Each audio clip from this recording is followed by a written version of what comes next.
Agora a gente vai para os aspectos proféticos. O que a gente pode aprender agora? Como é que essa Páscoa ela pode nos servir como um sinal, um norte para o futuro? Como que ela é uma sombra para as coisas que estão por vir? Impetuoso, poderoso és, grandioso és, que vem ao céu, nós proclamamos, poderoso és, grandioso és, como um trovão. O livro do Êxodo conta a história da primeira redenção, a Páscoa, dos filhos de Israel. Portanto, diga aos filhos de Israel: eu sou o Senhor. Olha lá como é que é a redenção de Deus. Vou tirá-los dos trabalhos pesados do Egito. Vou livrá-los da escravidão. Vou resgatar vocês com o braço estendido e com grandes manifestações de juízo. Eu os tomarei por meu povo e serei o seu Deus, e vocês saberão que eu sou o Senhor. Vocês percebem que aqui tem 4 estágios de salvação? Só aqui. Será que precisava falar tudo isso? Vou tirar vocês do trabalho forçado. Vou livrar da escravidão. Vou resgatar vocês com o braço estendido, com grandes manifestações de juízos. Deus vai ainda manifestar juízos na terra? Então, e vou tomar vocês como povo, e serei o Deus de vocês, e vocês serão meu povo. Irmãos, olha, esse slide, eu quis pôr ele aqui porque ele tem esse desenho, esse espiral. É assim que funciona a nossa vida, as festas de Deus. Eu faço aniversário dia 10 de abril, junto com o pastor Martian. Mas será que no outro ano, como é que é? Será que a gente faz aniversário, mas não é o mesmo dia? Agora a gente é um ano mais velho, não é? Cada ano, então, ou seja, não é uma esfera, ela não fecha, ela vai se espiralando, ela vai subindo. E assim são as festas do Senhor. Cada ano você recebe uma dose maior dessa bênção, desse poder, desse espírito.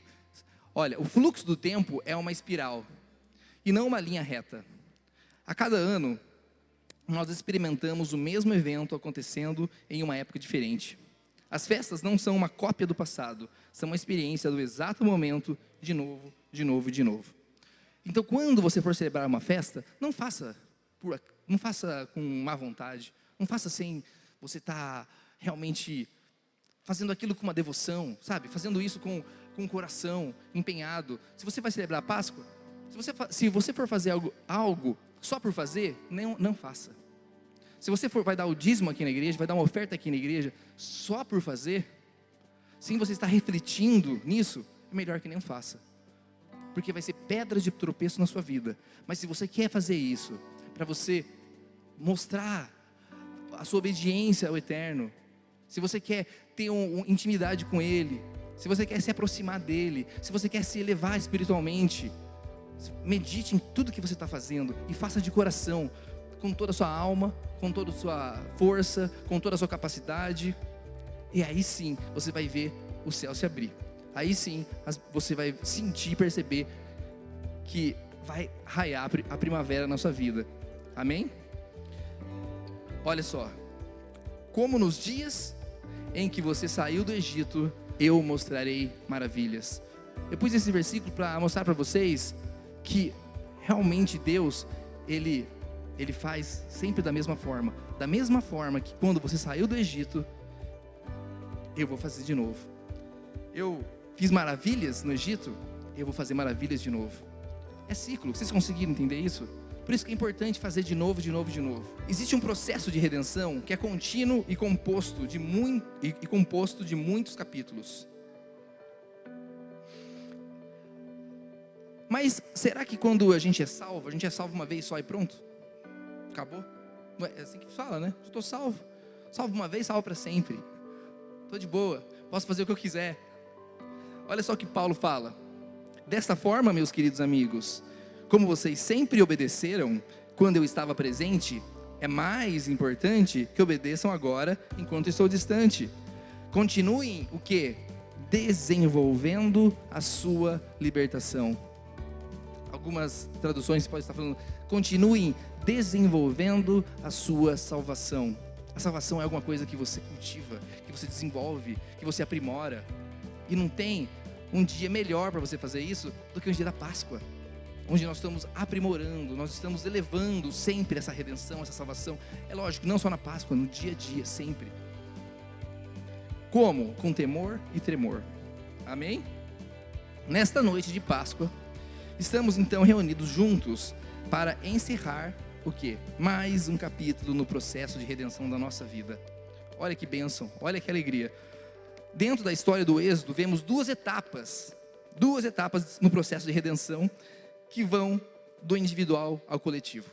Irmãos, a gente lê a Bíblia e a gente percebe que Deus tem um plano de salvar você. Ele tem um plano de me salvar. Mas o plano maior dele não é salvar uma família, é salvar o povo dele, o povo todo. Vamos pensar no Egito. Quando eles comemoraram a Páscoa, lá no Egito, passou o quê? O anjo da morte em cada casa e pulou aquela casa. Ou seja, teve salvação naquela casa? Uma salvação individual, não é? De nível individual, vamos pensar assim. Mas quando eles passaram no Mar Vermelho, que tipo de salvação foi aquela? Coletiva, não é? É a redenção final. E é isso que a gente está cantando hoje aqui, ó. Que em breve vai vir o Messias guardado, Yeshua. E ele vai nos levar para junto dele. E isso vai ser a salvação coletiva. A gente vê esses mesmos eventos espelhados, tanto em Apocalipse, quanto em Gênesis, em Êxodo. Da mesma forma que Deus agiu com pragas no Egito, vai ter pragas no Apocalipse. Da mesma forma que eles cantaram o hino de Moisés, vamos cantar o hino de Moisés e do Cordeiro no Apocalipse. É tudo igual, não muda nada. Só eleva, só fica mais poderoso, mais grandioso. Fotinha aqui, eu e a Dani, minha esposa, no jantar de Páscoa essa semana. E aqui tem uma fotinha aqui, ó, do pessoal jantando a Páscoa lá no Egito. Ou seja, é o primeiro nível de salvação. Uma salvação individual, como eu expliquei para vocês. Então ali no jantar de Páscoa, eu e a Dani, assim como aquela família lá no Egito, tiveram a experiência de uma salvação individual. Quando você levanta a mão, vem aqui, aceita Jesus, você está experimentando uma salvação individual. Mas não para aí. Se você não exercer a salvação individual, se você não praticar a salvação individual, você não tem como participar de uma salvação coletiva. E olha só, qual que é o elo desses dois aqui, ó? É o sangue. Da mesma forma que tinha o sangue na casa dessas pessoas, comigo e a minha esposa, a gente estava manchado com o sangue de Cristo. Mas para haver salvação, antes precisamos de um redentor. Vamos olhar para o Egito. Israel estava lá no Egito sofrendo muito, chorando, trabalhando como escravo, clamando. Mas não tinha salvação, eles não tinham como se salvar. Ele não tinha condição nenhuma de se salvar. Até que surge um redentor. E essa é a nossa questão. Nós não podemos fazer nada para ser salvos. Nós precisamos de um redentor. E Moisés apareceu para eles. Não apareceu? Mas foram salvos de uma hora para outra? Demorou 40 anos. 40 anos, na verdade, quando Moisés foi lá e tentou fazer uma revolta, foi rejeitado pelo povo e foi mandado para Midian, foi para o estrangeiro. Assim como Yeshua, foi rejeitado pelo povo e foi lá nos estrangeiros. É igualzinho. E não teve redenção nesse meio tempo. Assim também nós, há 2000 anos atrás, surgiu um redentor. E dessa forma, em breve, o redentor maior, ele vai reunir todos nós para atravessar o Mar Vermelho, para sermos arrebatados, para irmos reinar com Ele em Jerusalém. Amém? Será? Essa pergunta que eu quero que vocês respondam, hein? Será que podemos fazer alguma coisa para apressar esse nosso Redentor? Para apressar o Messias? Vivam de maneira santa e piedosa, esperando o dia de Deus e apressando a sua vinda. Se a gente quer se a gente quer que Ele volte logo, vamos viver de forma santa, piedosa, zelosa.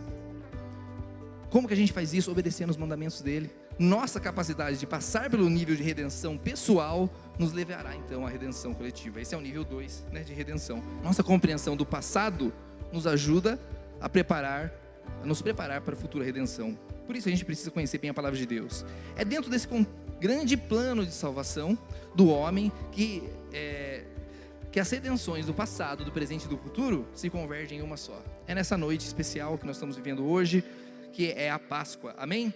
Olha, gente, para finalizar, eu vou falar de 2 conceitos proféticos que a gente vê na Páscoa. E o primeiro dele é ressurreição dos mortos. Alguém acredita em ressurreição dos mortos? Aqui existe, como eu disse, uma redenção progressiva. E Yeshua, ele fez parte disso. Ele deixou essa redenção muito mais poderosa.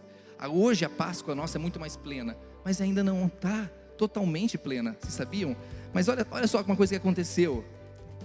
Quando Yeshua foi o sacrifício, os sepulcros se abriram e os corpos de muitos santos que tinham morrido foram ressuscitados. E saindo dos sepulcros, depois da ressurreição de Jesus, entraram na cidade santa e apareceram a muitos. Da mesma forma que o poder, naquele momento, de fazer que muitas pessoas ressuscitassem, assim vai ser na volta do Messias. Então foi um estágio, aqui foi um vislumbre. Sabe o que é na verdade essa Páscoa de Yeshua? Na verdade é um vislumbre, é um petisco, é uma entrada do que vai vir ainda. A gente não pode estar satisfeito com o que aconteceu. Na verdade, a redenção maior ainda não aconteceu. Vocês entendem isso? E é isso que nós estamos almejando, a redenção final. Se a redenção inicial aqui, a primeira vinda do Messias, ele já ressuscitou muitos mortos, como está escrito aqui, isso vai se tornar pleno na volta dele. Qual é a necessidade de haver ressurreição? Se nós vamos morar no céu, sabe que precisa a gente ressuscitar? Você vai morar no céu? Não é tipo um fantasminha assim que sobe lá no céu? Esse conceito, gente, de morar no céu é totalmente contra o que está escrito na Bíblia. A gente não vai morar no céu. Caramba, a gente vai morar aqui na terra. E Yeshua, durante 1000 anos, vai reinar em Jerusalém. Ele vai reunir o povo dele dos 4 cantos da terra, num piscar de olhos. E ele vai cavalgar, ele vai marchar lá para Israel para defender uma nação que está sendo atacada. E ali vai iniciar o governo dele. Se a gente não precisa daqui na terra, não precisa ressuscitar. Vocês entendem essa lógica? Não faz sentido nenhum. Nós vamos estar aqui com o corpo glorificado, assim como Yeshua teve o seu corpo glorificado. Paulo explica a respeito da ressurreição dos mortos, que acontecerá em sua plenitude na segunda vinda de Yeshua. Esse texto já foi lido hoje, vou ler mais uma vez. Eis que eu lhes digo um mistério: nem todos dormiremos, mas todos seremos transformados num momento, num abrir e fechar de olhos, ao som da última trombeta. Essa trombeta aqui, na verdade, não é bem trombeta, é um chofar. Isso aqui é o dia do toque do chofar. É uma festa, essa daqui também. Pois a trombeta soará, os mortos ressuscitarão incorruptíveis, e nós seremos transformados, pois é necessário que aquilo que é corruptível se revista de incorruptibilidade, e aquilo que é mortal se revista de imortalidade. Vocês estão entendendo que é um novo corpo? É um resgate do Éden, é um resgate de como era as coisas. Deus está consertando o mundo. Adão e Eva não eram imortal? Mas será que eles eram um anjinho que estava no céu? Não. Mas eles perderam aquele corpo perfeito que eles tinham para entrar em decadência. O que aconteceu com a gente? É Isaías 11. Um ramo surgirá do tronco de Jessé. Jessé é pai de Davi. Yeshua é a raiz de Davi. Por isso está falando isso daqui. E de suas raízes brotará um renovo. Esse renovo é Yeshua, é Jesus. O Espírito do Senhor repousará sobre ele. O Espírito que dá sabedoria e entendimento. O Espírito que traz conselho e poder. O Espírito que dá conhecimento e temor do Senhor. Isso aqui aconteceu? Isso aqui já aconteceu? Alguém sabe se alguém já aconteceu? Se Jesus, em algum momento, recebeu um espírito, o Espírito do Senhor, um espírito de, como diz aqui, um espírito de sabedoria, de entendimento? Sim. Quando Jesus foi batizado, né, veio o Espírito do Senhor e repousou sobre ele. Essa profecia se cumpriu. Olha como é que continua o texto. E ele se inspirará no temor do Senhor, não julgará pela aparência, nem se decidirá com base no que ouviu, mas com retidão julgará os necessitados. Com justiça tomará decisão em favor dos pobres. Com suas palavras, como se fosse um cajado, ferirá a terra. Com o sopro de sua boca, matará os ímpios. Jesus já fez isso aqui? Ou seja, no mesmo texto, nós vemos uma coisa que já se cumpriu e uma coisa que ainda vai se cumprir. A redenção é progressiva ou não é? A retidão será a faixa do seu peito e a fidelidade o seu cinturão. Olha só agora, irmãos, vocês querem saber como é que vai ser depois da ressurreição dos mortos? O lobo viverá com o cordeiro, o leopardo se deitará com o bode, o bezerro, o leão e o novilho gordo pastarão juntos, e uma criança os guiará. A vaca se alimentará com o urso, seus filhotes se deitarão juntos, e o leão comerá palha com o boi. Aconteceu isso aqui, depois que Yeshua veio? Mas vai acontecer na segunda vinda. A criancinha brincará perto do esconderijo da cobra. A criança colocará a mão no ninho da víbora. Ninguém fará nenhum mal, nem destruirá coisa alguma em todo o meu santo monte, pois a terra se encherá do conhecimento do Senhor, como as águas cobrem o mar. Naquele dia, as nações buscarão as raízes de Jessé. A raiz de Jessé? Quem é a raiz de Jessé? Yeshua, Jesus. Vocês percebem que tem um lugar na terra, um monte do Senhor, monte de Sião, e ali é maravilha, ali é o Éden, mas tem outras nações no mundo, e essas nações vão buscar a raiz de Jessé, que será como uma bandeira para os povos, e o seu lugar de descanso será glorioso. Ou seja, as nações, elas vão querer, elas vão precisar, elas vão ter que ir lá em Jerusalém, para prestar culto ao rei. Naquele dia o Senhor estenderá o braço pela segunda vez. Quando que ele estendeu o braço pela primeira vez? Quando? Lá no Egito. Ele estendeu o braço forte para resgatar. Agora ele vai estender o braço pela segunda vez. Isso aqui é redenção coletiva, redenção final. Isso aqui é Páscoa. Naquele dia o Senhor estenderá o braço pela segunda vez. Vocês estão acompanhando comigo, gente? Isaías 11.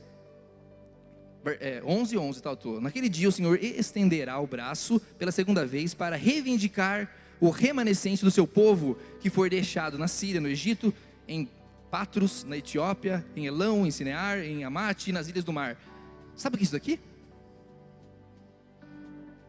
Arrebatamento. Ele erguerá uma bandeira para as nações, a fim de reunir os exilados de Israel. Ajuntará o povo disperso da terra, desde os 4 cantos da terra.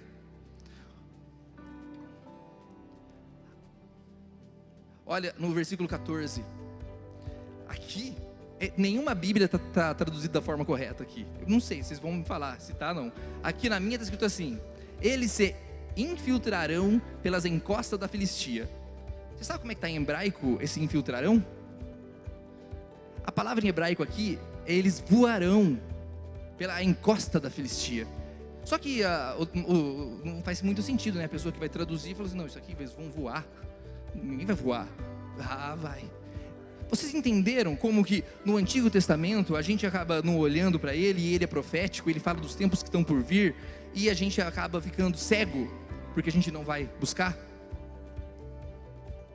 Bom, vamos voltar lá para a ressurreição dos mortos. Então Moisés e os israelitas, isso aqui, gente, é para finalizar, tá?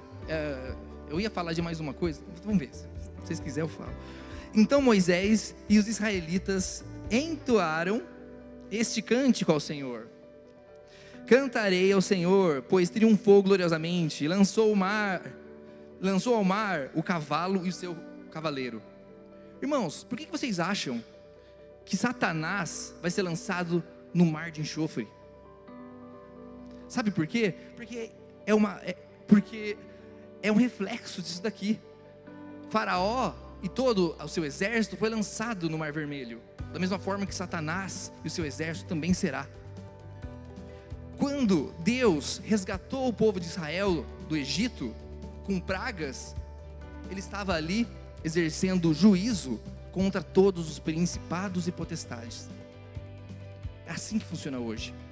Agora eu vou contar um segredo desse versículo aqui, gente. Isso aqui é segredo, tá? Vocês não vão encontrar em qualquer mensagem na internet, não, tá? Isso aqui é segredo. Vocês não contam para ninguém, brincadeira. Olha só. Aqui está escrito, é da direita para a esquerda. As Yashir Moshe, Uvnei Israel, Et Hashirah Hazot La Adonai. Isso, eu coloquei em amarelinho isso daqui, porque isso daqui, ele caracteriza gramaticalmente alguma coisa no futuro. Aqui está escrito, ao pé da letra assim: e naquele dia, e então, cantarão Moisés e os filhos de Israel. Não está escrito assim, então Moisés e os israelitas entoaram no passado. Na Torá, está escrito no futuro.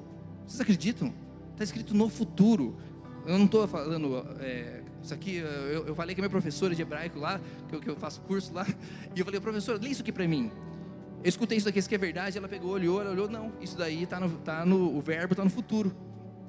Então, os fariseus, se a gente vê a Bíblia no Novo Testamento, a gente sabe que eles eram diferentes de outras facções, e a diferença deles é que eles acreditavam na ressurreição dos mortos. E Paulo era o quê? Paulo era um fariseu, é por isso que ele esmiuça certinho a ressurreição dos mortos pra gente, né? Ele era mestre na ressurreição dos mortos. E você sabe que esse versículo aqui foi chave para os fariseus acreditarem que vai ter ressurreição dos mortos? Porque Moisés, como é que Moisés e os filhos de Israel vão cantar, se eles já morreram todos eles, aqueles lá que saíram do Egito? Sabe como? Porque eles vão ressuscitar, e eles vão cantar de novo na redenção final. Amém? Não é à toa que em Apocalipse está escrito que vamos cantar o cântico de Moisés e o cântico do Cordeiro. Vocês conhecem esse texto, né? Isso aqui é Êxodo 15, mas Apocalipse, sabe qual que é o capítulo? 15. Amém? Qual é a curiosidade? Bodas do Cordeiro. O que é bodas do Cordeiro? O casamento. O casamento de Yeshua com a sua noiva. Da onde que a gente tirou isso? Apocalipse 19, 7. Regozijemo-nos, vamos nos alegrar e dar-lhe glória, pois chegou a hora do casamento do Cordeiro e a sua noiva já se aprontou. Isso aqui é Páscoa, tá? Como é que eu sei que isso aqui é Páscoa? Olha só. Olha como é que aconteceu na Páscoa. Isso aqui, que Páscoa? Na última ceia. A última ceia era Páscoa. Jesus estava comemorando a Páscoa com seus discípulos. E ele disse assim durante esse jantar: e digo-vos que desde agora não beberei desse fruto da vide, até aquele dia em que beberei o vinho novo com vocês no reino do meu Pai. Eu coloquei aqui em hebraico, aqui está escrito aquele dia é Hayom Hahu. Sempre que a palavra de Deus fala assim, naquele dia, ela está falando dos últimos dias, ela está falando do mundo vindouro, ela está falando do reino de Yeshua, ela está falando do futuro. Então naquele dia, então Yeshua está falando assim: olha, eu estou bebendo esse cálice com vocês. Olha que cálice bonito aqui, ó. Eu não vou beber mais desse cálice com vocês, até que eu beba de novo com vocês naquele dia. Aí sim eu vou beber de novo. Então por isso que eu sei que a gente vai ter uma nova ceia, a gente vai ter um novo jantar. E esse jantar é a bodas do Cordeiro. Vocês entenderam? Aqui, essa bodas do Cordeiro está vinculado com esse vinho novo que ele vai tomar com a gente, com essa festa. E você sabe que talvez teve uns sortudos que viveram aí há uns 2000 anos atrás, que talvez degustaram desse vinho. Você sabia? Talvez. Pensa comigo. Olha só o que está escrito lá em João 2, 1 ao 11. No terceiro dia, houve um casamento em Caná da Galileia. Tendo acabado o vinho, a mãe de Jesus lhe disse: eles não têm mais vinho. Disse Jesus aos serviçais: encham o pote com água. E os encheram até a borda. Então lhes disse: agora leva um pouco do vinho ao encarregado da festa. Eles assim o fizeram. E o encarregado da festa provou a água que fora transformada em vinho. Então chamou o noivo e disse: todos servem primeiro o melhor vinho e, depois que os convidados já beberam bastante, o vinho inferior é servido. Mas você guardou o melhor até agora. Olha só a observação. Este sinal miraculoso em Caná da Galileia foi o primeiro que Jesus realizou. Revelou assim a sua glória. E os seus discípulos creram nele. Eu não sei, mas esse cálice aí, ele não era desse mundo. Foi Yeshua que fez milagrosamente. Será que ele já tive... E num casamento? Você acha que isso foi... Você acha que é por acaso, será? Será que eles já tiveram esse gostinho? Como é que as pessoas tomaram um vinho e perceberam ali a glória de Deus? Será que esse vinho que surgiu sobrenaturalmente, que Yeshua serviu no casamento, era o mesmo que será servido no casamento do Cordeiro? Não sei. Isso aqui eu só estou fazendo essa pergunta para vocês. Mas eu sei de uma coisa, que está escrito assim: olho nenhum viu, ouvido nenhum ouviu, mente nenhuma imaginou o que Deus preparou para aqueles o que amam. Amém? Para encerrar, hein, gente, então eu vou falar isso daqui para encerrar. Apressemos então a volta do Messias, desenvolvendo a nossa redenção individual, até que chegue a última redenção coletiva. Amém? Obrigado, Deus abençoe.